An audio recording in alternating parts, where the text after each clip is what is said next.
Boom. All right. Kenman here, and today we have a budget offering from Sog. I was at Fleet Farm the other day just looking for some things, getting some last minute holiday shopping done. Found this. It was cheap. I remember seeing these with Titanium Justin when we were at Shields, and I just figured I'd pick one up, see what it's all about. $20 Sog, the Adventurer LB folding knife. GFN handle, ambidextrous lock back. Outdoor. Good times, these blister packs. Designed in the USA. Designed. Yep. Ambidextrous pocket clip, lock back mechanism, satin finish, glass-filled nylon handle. 5 CR, 15 MOV. That's all we really need out of here. This lightweight, no nonsense, and accessible folding knife will work through the mud and muck of the outdoors. All right, let's get into it. Not a fan of these packs, but we got in. We got through it. We have made it. Package on the floor. Here is the knife. So it's got the back lock.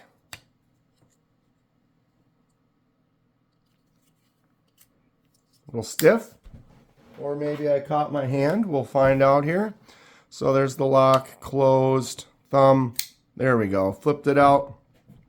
So we have that FRN scale. Nice little texture with these dots. They start really small and light and get bigger and deeper into the side of the handle. Nice little texture on there. Actually, that feels pretty nice. The pocket clip is reversible. Kind of a weird looking shape on that clip. A lot of space inside of there. This big gooseneck, and then it drops down. I'm not as much of a fan where it goes straight and up and over. I prefer it to start going that way and then loop around like this. Get a little bit deeper carry. In this design, that much of it is going to stick out of your pocket for sure.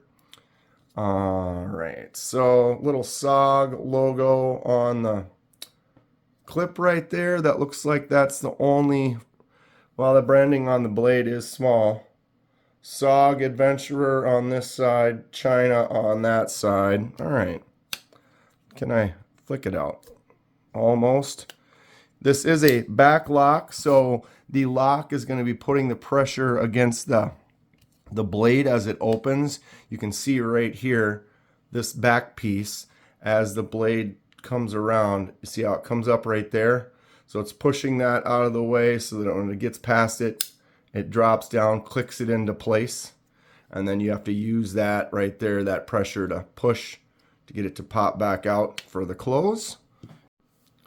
Let's check this thing out here. Okay, so we've got some jimps on the back. Nice little feel right there. They don't carry out onto the blade. I always like an extra set of jimps. I think those jimps can go all the way out to there. Just a personal preference for me. On the lock, there's a little kind of a set of jimps as well. It does have a good grip. That clip feels large, although I will probably swap it to the other side as I'm a lefty.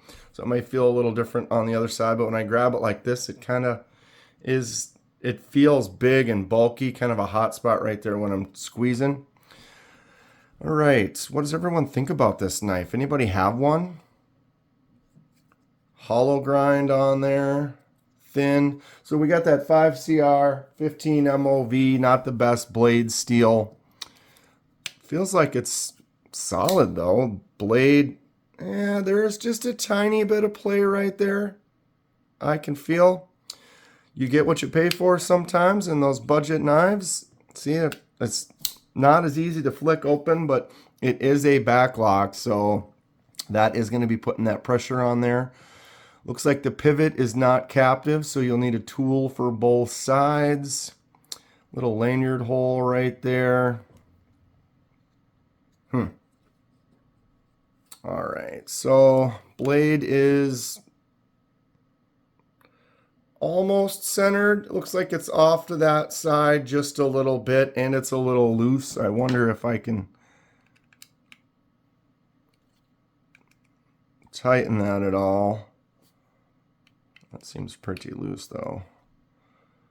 Doesn't really move it to center. And now, oh my God, now it doesn't even. Wow, okay.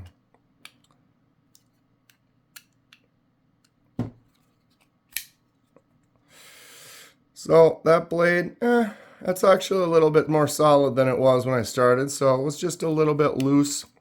Although, that is also now a little bit stiffer to open. So this isn't really a super reliable one-handed open.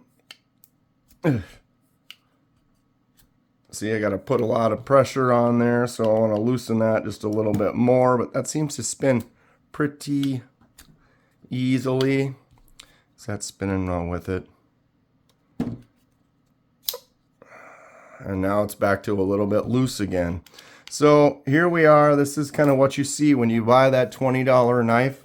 I'll show you and find the reasons why you might want to invest in a little bit more. Especially some of the things I'm going to show you. For 30 bucks, this was 20. For 30, it completely buries this and throws this completely out of the category of even a decent selection. This isn't a bad looking knife, but 5 CR, action's kind of weak. For just a little bit more, I'll show you what you can get.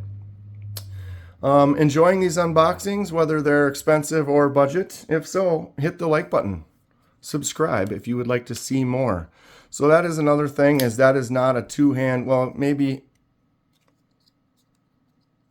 you know, you can close it with one hand, but it's because that lock is way back there. What's the move? It's kind of more of a two-handed. It's almost like a lockback slip joint kind of a situation versus a one-handed, easy to use tool.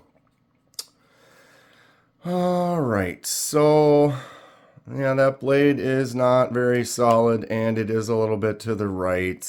If I tighten it up, I won't be able to open it like that. I can kind of feel that pinch a little too, because when you go like this, that comes up right where my hand is, and then when it pops closed, you can kind of feel it wanting to pinch right there. Not a great feeling. Just having the knife open doesn't, you know, feels all right minus the clip. That's kind of it sticks out so much, and then this gooseneck kind of a thing. Not a huge fan so far. All right. That's why I pick up some of these. It's a good way to make a judgment, kind of see what's out there. What do we get? What will your money buy you? And is it worth it? 7 1/4 end to end, 3 inches on the blade, and about 3 1/8 on the cutting surface with a little curve on the belly. 4 1/4 on the handle. So fairly average, not quite full size kind of carry. 0.09 on that blade thickness. Carries all the way out to there. And then thins out with that hollow grind, which would probably make a nice sharp cut once or twice and then start going dull with that 5 CR. Handle 0.47. Oh, battery is still going, but about to die. How many more are we going to get? Comment below with your guess. 1.17 at the thickest. And 0.93 right there. It's holding on strong though. We started watching that die about a dozen or more videos ago. If you know how many it's been, comment below. Give us the insight. All right, boom. Ugh. Yeah. Not too pleased with the Sog, but you know when you're buying those $20 budget knives, this was on an end cap with a bunch of different colors. They really kind of set it up for the non-knife person at Fleet Farm to walk by and be like, ooh, look at all the cool colors. Like that's the main selling point, is the different colors that you can get for it. Not trying to trash on Sog. I have some Sog knives that are fairly nice. But this is a $20 version out in the world, and we get to compare it and see what it's all about.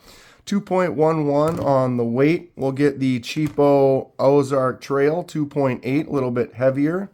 We have a Migron Parasum, 3.76, significantly heavier, but still under 4 is not that heavy. This is the new CJRB Acacia 2.68. All right, so it is light, but with the FRN scales, this is designed to be a lighter kind of a carry. I'm not as much of a fan of the super light. I prefer a little bit heavier titanium, a little bit more weight in your hand. Just you can feel that it's there. It just makes me more an enjoyable experience. All right. So let's grab all these right here. So this is the Ozark Trail Grail. So this is actually $10. This is $10 versus $20. So half the price from Walmart there. But the Ozark Grail Trail has a D2 blade, crossbar lock that actuates very easy with one hand, flicks out very simple, thumbs out really easy.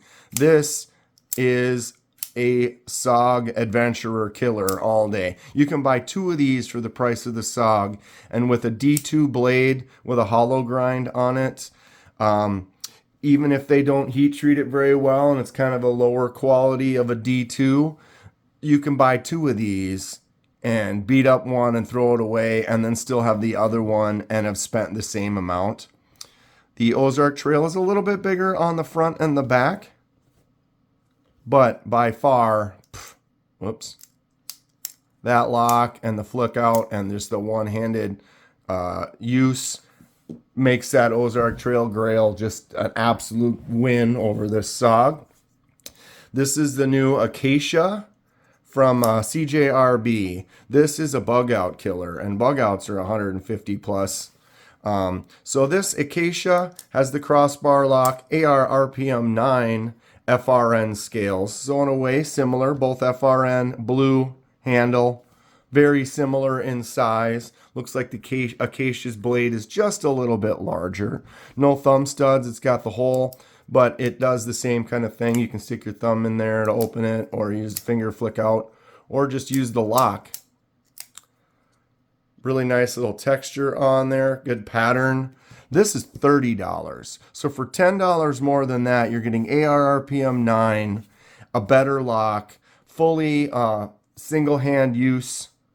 It's got the same ambidextrous clip. You can switch to the other side. This is that clip I was telling you about where it curves out the back and over. So you got a deeper pocket carry, smooth, slim clip.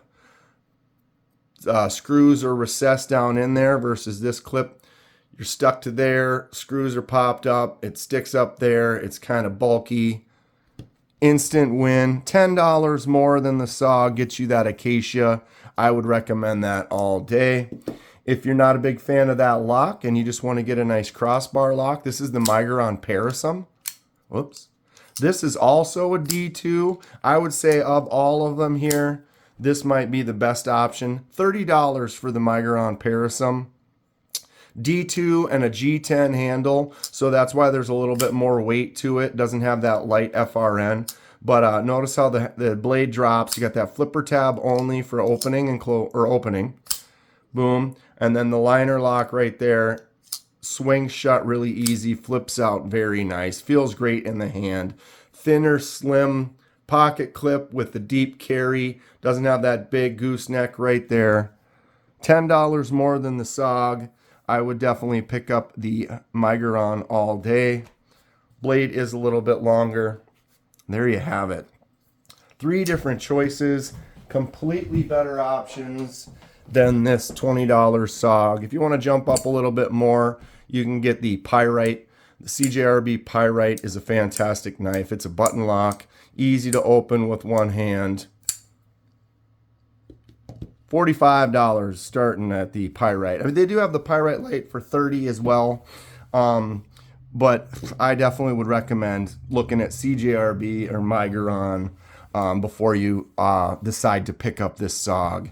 Not saying the Sog is the worst. If you only have 20 bucks and you absolutely need to get a knife right now and this is your only option, it can do stuff for you. The 5CR15 MOV is not going to stay sharp very long, so you're going to have to touch up that blade fairly regularly. As you can see, you have to use 2 hands for closing it. I struggle with getting it to open properly every time. And I have it, you can see that play right there, just a little bit loose. Not ideal. So this is what it's all about here. I'm going to try the nice knives. I'm going to try the budget knives. We're going to do compares and contrasts. See what it is that makes a knife good or what makes a knife bad. Do you have this Sog Adventurer? What do you think about it? Did you get one that works better than this one or has some differences that I didn't notice? Comment below. Tell me about it. Did you get yourself anything for the holidays? I'd love to hear it. This is one of them I picked up. Got a couple more over the next few days. Everyone have a safe, happy holiday. If you're looking to spend 20 bucks on a knife, I recommend spending 30 and getting something a little bit better. But if you must have this Sog in your collection, yeah, it's up to you. Go for it. Stay sharp. We'll see you soon.